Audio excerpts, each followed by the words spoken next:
صاحب منہاج الامت میں، ان کا تعلق ہمارے فرقے سے نہیں ہے، ایک بڑا چھوٹا سا واقعہ لکھا اور اس واقعے کو عرض کروں گا، یہی فضائل ہے یہی بتائے اور آپ کے کیا بتائیں۔ دیکھیں 65 دقیقے مکمل اور 5 دقیقوں میں بات کو مکمل ہو جانا ہے۔ صاحب منہاج الامت کہتے ہیں کہ جب بیوی کی وفات کا وقت آیا تو انہوں نے علی سے کچھ وصیتیں کی، وہ وصیتیں کل عرض کروں گا کل شب، لیکن آج وقت اس واقعے کو سنیں مجھے یاد کر دیں، یہی مسائل ہیں اور یہی بیوی کے مسائل۔ جب وصیتیں فرما چکی تو کہنے لگی کہ یا ابا الحسن، علی سے کہا یہ جو تاق دیکھ لیں اس تاق میں وہ شیشی رکھی ہوئی ہے، تو جب آپ مجھے کفن پہنا دیں تو یہ شیشی میرے کفن میں رکھ دیں۔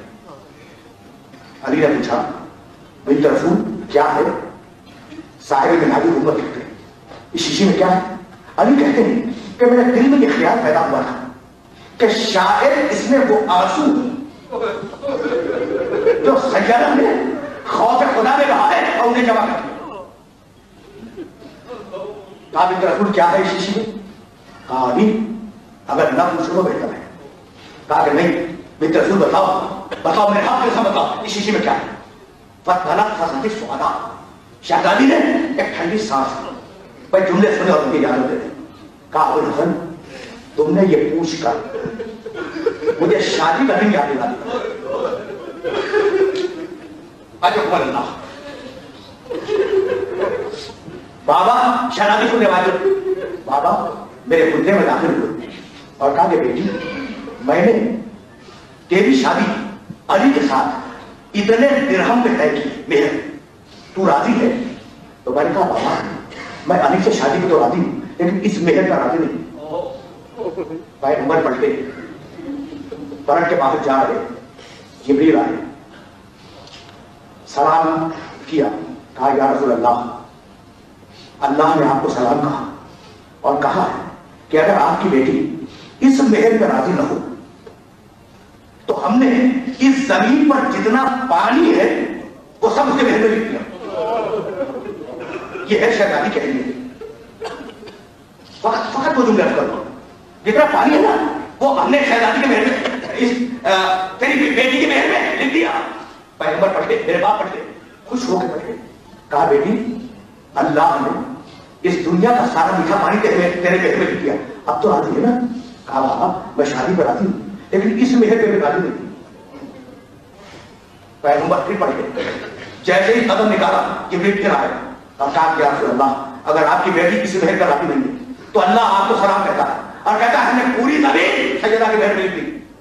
پیغمبر خوش ہو کے پھر پڑھ گئے، کہا کہ بیٹی اب تو پوری زمین تیرے مہر میں لکھ دی، اب تو راضی ہے نا؟ کہا بابا میں آپ کو بتا چکی ہوں کہ میں شادی میں راضی ہوں لیکن اس مہر پر راضی نہیں۔ بیٹھ گئے پیغمبر اور کہا بیٹی پھر تم مہر میں کیا چاہتے؟ بھائی سنیں شہزادی کے جملے، بس یہی تقریب کو تمام ہو جانا ہے، اس کو یہی ختم ہو جانا ہے۔ کہا کہ بیٹی چاہتی کیا ہے؟ مہر میں چاہتی کیا ہے؟ تو شہزادی نے کہا کہ بابا میں نے اکثر راتوں میں دیکھا ہے کیا آج بھی رات کے قریب اپنے حجرے سے نکل کر زیر آسمان بالوں کو بٹھا دیتے ہیں اور اپنی امت کی بخشش کے لیے دعائیں مانگتے ہیں، تو بابا میں اپنے مہر میں آپ کی امت کی بخشش مانگ رہی ہوں۔ شہزادی کہتی ہے ابھی یہ جملہ تمام نہیں ہوا تھا کہ جبریل ایک بھڑکا لائے، بسم اللہ الرحمن الرحیم، یہ خدا ہے علی اعلیٰ قاہر ہے اپنی قریب فاطمہ زہرا کے ساتھ کہ جب وہ اس ورقے کے ساتھ قیامت میں آئے گی تو جسے کہے گی مجھے رکھ دوں گا، تو علی اس شیشی میں وہ ورقہ رکھا ہوا ہے۔ بس میں نے تقریر تمام کی، آخری جملہ کر رہا ہوں، بی بی قیامت میں جب اس ورقے کے ساتھ آئے گی تو جسے کہے گی رکھ دوں گا۔ بھائی معلوم ہے نا کہ شہزادی کی شان سے آئے گی، میرا کون نہ سننے والا ہے جو اس کے واقف نہیں ہے کہ شہزادی کی شان سے آئے گی۔ ایک مرتبہ جبریل آواز دے گئے یا اہل المحشر اغضوا ابصارکم حتی تجود فاطمہ بنت محمد، محشر والوں آنکھیں بند کرو، اجرکم اللہ، آخری جملہ ہے، محشر والوں اپنی آنکھیں بند کرو، محمد کی بیٹی فاطمہ کی سواری آ رہی ہے۔ معصوم بیان کرتے ہیں کہ بیوی میدان حشر میں اس شان کے ساتھ آئے گی کہ علی کا